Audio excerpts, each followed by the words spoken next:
Silos are the leading cause of your overwork.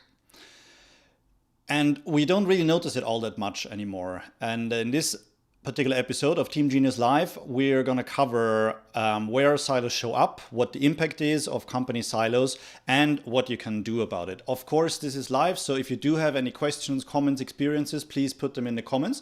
I'd be very happy to pick them up. Thank you very much for tuning in. And indeed, thank you very much for watching the replay if you are watching this later on.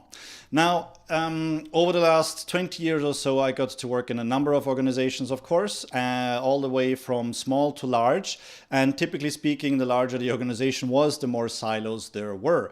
The larger the organization was, the older it was. The larger the organization was and the older it was, the more ingrained the company structures were. And yes, of course, we can see the company silos showing up, especially on the organizational chart of the company. And it's very clear there that we have certain departments and departments have certain function. So it is quite timely that I wanted to pick up this subject today because this week on Thursday, so tomorrow, marks the 20th anniversary of the Manifesto for Agile Software Development.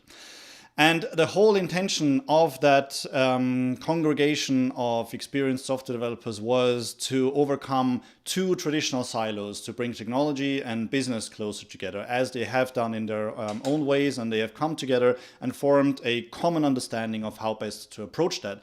And yes, worldwide there has been a lot of movement, but we still have ways and ways and ways to go. To this day, now that some organizations are becoming more product orientated, we are seeing a scenario where in the C-suite, more and more organizations are starting to appreciate that perhaps there is a reason to bring in a chief product officer. And before it actually gets to the point where it is official, there is a lot of organizational soul searching, if you will, that is happening. Because it's still not very well understood how it all fits together. So an organization had an IT organization, a commercial organization, finance, etc., all the traditional parts of the organization. And then come along people like us who are looking to simply organize around customer value. That's the primary purpose, right? We want to serve the customer and we want to do so effectively and efficiently. And ideally, we want to be able to enjoy doing it. So that's what we've all set out to do. And yet we're still experiencing a lot of impact of these organizational silos. And it is always the company structure that actually infringes on our enjoyment of what would be very straightforward organization around customer value, right? We bring all the people together in a team who are required in order to create a product or a service together and serve a particular target audience. So even when we are looking within one team, we see a reflection of company structure. Where I saw this done well, though, was, for example, in work that I did at the government in the UK. There were not organizational parts so much as teams organized around citizen value creation, and the members of the product development teams belonged to a profession. So it was not necessarily a department, it was a profession. It was handled differently, the mindset was differently. And yes, the head of the professions would ultimately have line management responsibility, but the whole approach to it was not based around department structure. It was very clear in the mindset already that the teams are organizing around customer value. So that was already a big step forward. In some cases, there was still opportunity for improvement, of course, although I was still very impressed with how they got there, because the most important unit of value creation was the team, and team members belonged to a profession. So everything around it was much more orientated. So in terms of professional development and such, and homogenization of standards and common ways of doing things around communities of practice. So that's where it's been going well. Since then, which was a number of years ago, in the large organizations that I got to support in some shape or form, there was a various degrees of adoption of the product discipline, the product craft, if you will. From there being no product craft at all to starting for product representatives, senior product leadership, getting closer and closer to the management team, and in very few cases ultimately ending up there. So we see along this spectrum various different issues arising. I always refer it back to the team level, because that is where we see the day-to-day impact of this siloism, of these company silos showing up. So inside the team, in a scenario where we have representatives from, say, software engineering and representatives from other functions, there might be design, or other professions, there might be design or user research, and of course then we have product managers, product owners, and in various delivery orientated professions, Scrum Masters or Agile coaches or whatever they may be. If in the organization, software engineering is a separate function and all the others are as separate functions, and I'm talking departments here, we still see these silos come through in multiple different ways. And one of them is where the engineering contributions are not neatly folding into the product delivery for the best of the customer value.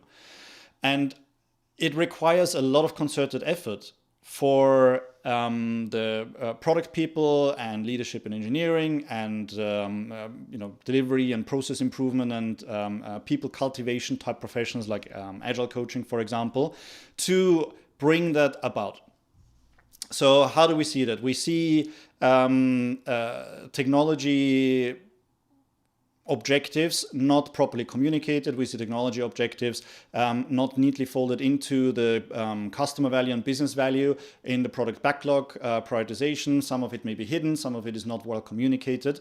And that is sort of the key influence in there. When we're then talking the team and the environment within the team, within which the team is expected to succeed, we have the interaction between the product development teams and other departments. So we have the interactions with, for example, learning and development, who often assist in the rollout of new services or new feature sets, because they are taking care of operational areas and or customer services, being trained up in the new feature set and how best to serve the customer with any issues that they might be facing. So there's a lot of interdependency, and the company silos can also very well show up in there, right? If a product stays in their lane and just assuming that product is actually within itself working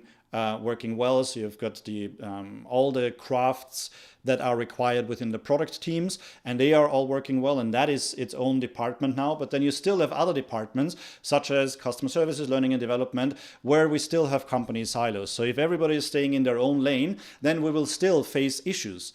So the issues here can be that product is doing their best to deliver, yet too short before something new that is significant is going live, is then being an update given to other departments with the expectation for them to more or less drop things and roll these things out.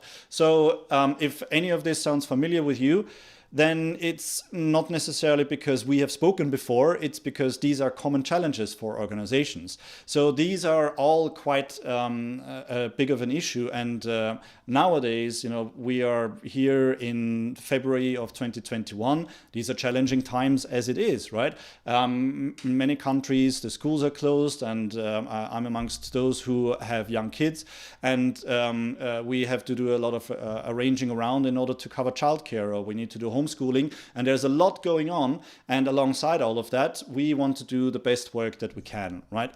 So in such situations, I'm always curious where we can have the biggest impact in terms of making our work more straightforward and making our work more streamlined, so that we can actually have better outputs. So I'm very curious how all of this is landing for you so far. If you do have any comments, please put them in the comment box, or any questions or experiences that you'd like to share, feel free to put them in there. when it comes to the team as well as interdepartmental issues, they all can actually trace back to a common source of company silos and issues. I'd like to substantiate that claim with a little bit of with a bit of a story. 2021, so in 2014, 15 or so it was, I worked across multiple product development teams at the time, helping them to get better at the work that they are doing. And the more I worked with them, the more I realized that the team is doing the best that they can, but actually now we need to work on the environment. And in order to do so, we need to work with leadership in order to help improve the organizational environment, the structural environment, the process framework that is there. At the time, I was hesitant to work with leadership because they spoke a different language to what I was familiar with at the time. I was very well versed in the language of product development teams, not so much with leadership. And I had to change that over time because that was the only way for me to be of service to the teams, is to become better at being of service to leadership. So here we are, 2021, and for the last few years I have specialized in working with leadership to help them actually make everything easier for themselves as well as for the product development teams. What do I mean by that? The more I got to work with management teams and leadership teams, the more I was able to observe that the day-to-day interactions that I see amongst the product development teams and out there in the organization, in the day-to-day creation of value for end users, that was mirrored in the interactions and the dynamics of the management teams. So a senior management team invited me to work with them and help them become an even better team.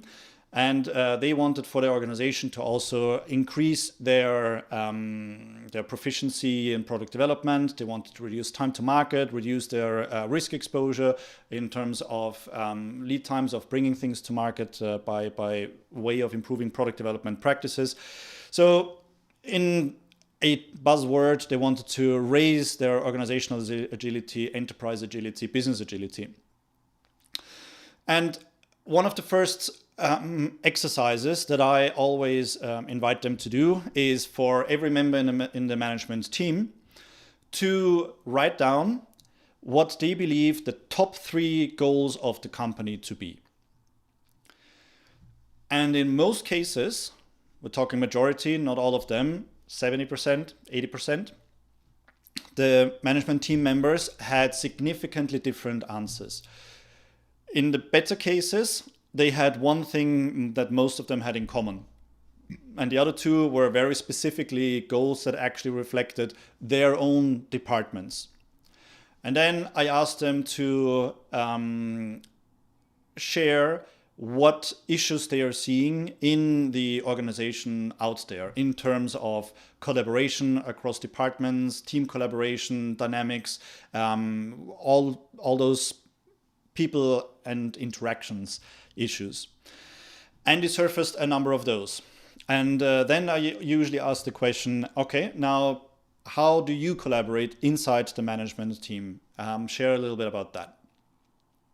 So where that usually led to is a realization that what they want more to see in the outside the management team, in the rest of the organization, is also what they needed to do more of themselves. The management team is a wonderful mirror of the entirety of the organization. So if you're part of a management team or you have access to the management team, I would recommend that you go with these very brief little tests and exercises, and that acts as a self-assessment. It takes 15 to 30 minutes as a management team, and you can identify what you can do. Now it leads us to what other people can do who are not inside the management team. You know, how can the rest of us work to overcome company silos? The key thing is to actually start making it a point of conversation. Inside the product development teams, how do departmental affiliations of team members currently impact the work that we do together as a team? How clear are we as a team what our goals are on multiple different levels? I've actually created a short video training series. I'll put a link in the description below that helps teams overcome the 3 most common issues that they have. And several of them are tied back to organizational silos also. So clarity around goals, clarity around roles. Those are ones where departmental affiliations can come up very, very easily. And then the impact on the other 2 key issues, which are decision making as well as conflict navigation. So all of that fits neatly together, and organizational silos, company silos have a very, very clear impact here. So when you're inside the team or working closely with a team, making it a point of conversation is something that is very, very important, and see how it impacts your day-to-day and what you need to do about it. And in some cases that you can do something about that inside the team. In other cases, you actually need to work with the management or leadership that is supporting the environment of the team. What the ultimate lever is that everyone can pull, be it inside the management team as well as in the product development teams, is to be very clear in the co-creation of overarching customer value orientated goals. The main reason why management teams are not operating as teams is because they do not have shared goals. If there are no shared goals, there is no need to collaborate. If there are no shared goals, there is no opportunity for team members, management team or product team alike, to learn how to better work with each other. If there are no shared goals, there is no interdependence between the different parts of the team. And nowadays, in the 2020s, everything is interdependent. This is the global society is a vastly interdependent and interconnected system. And the same thing inside of each organization. So the number one thing for you to do in order to start overcoming organizational silos is to be very clear and co-create shared goals. The co-creation is important because that ensures buy-in from everybody.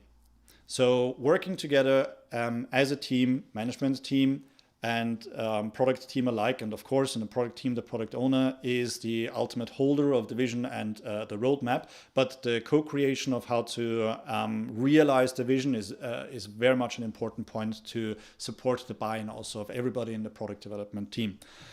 In the management team, it is equally important. And now imagine how much easier everything will be when everybody can turn to any member of the management team and ask, hey, what are our top 3 priorities as a company? And they get the same response from everybody they talk to. What if the board of directors or the board of the company has a meeting with the management team or some management team representatives, and they are very clear in their recounting of the organizational goals, and they are more inspiring than simply, we need to increase sales by X%. Right? That might be useful for shareholder projections, but it doesn't really give a lot of meaning to the work that is happening. And it's also not entirely clear how that is being undertaken. Okay, so co-creation of shared goals are the single most potent lever that we can pull in order to overcome organizational silos. One more thing that I wanted to add here before we start to close down, and if you do have any questions, feel free to put them in the comments. I'd be delighted to pick them up. And so one more thing that I wanted to bring up here is for those organizations where product leadership has become so recognized that you are now in a position where you're considering adding a CPO to your management team, I would invite you to be very clear about how things are happening. Typically, the Chief Product Officer is responsible for the portfolio determination of the offering of the entire company. and has direct reports that are looking after the different product areas also. And the importance here is to be very clear about the roles and responsibilities and expectations between the Chief Product Officer as well as the Chief Technology Officer. It is by the point where you have the Chief Product Officer role being made official in the C-suite, you also have figured that out already. Ideally, you want to be very clear on that already. The way that I like to look at it, and this is essentially what I get to share when I'm being approached by product leadership when this question is coming up, is that the product leadership is setting the offering direction, and the technology leadership is collaborating with them in order to find the technologically most fortuitous and supportive approach of being able to create, realize, and support that offering. So it needs to make it easier to create the offering. It needs to make it easier to maintain the offering. It needs to make it easier to scale the offering, right? That is the absolute wonderful contribution of technology, and for those parts to become one, while there is still product and technology. I think that is where the evolution is going to of those two crafts, and that is different to this traditional split between business and IT, where business crafted requirements and IT realized those requirements. This is a symbiotic relationship that is coming out there, and both of them have very, very important contributions. And once again, between those roles, the key to overcoming silos is always to co-create bridges between the silos until we can finally ask ourselves, can we move away from departmental traditional organizations and truly start organizing ourselves around customer value? And we have crafts that are then in the teams and collaborating in order to realize the customer value there. So this is where my head has gotten to. If you are watching this here, it is time to start checking out some other videos here and work out what else you can take up in your organization. For those of you on the live stream, I am very delighted that you got to join here.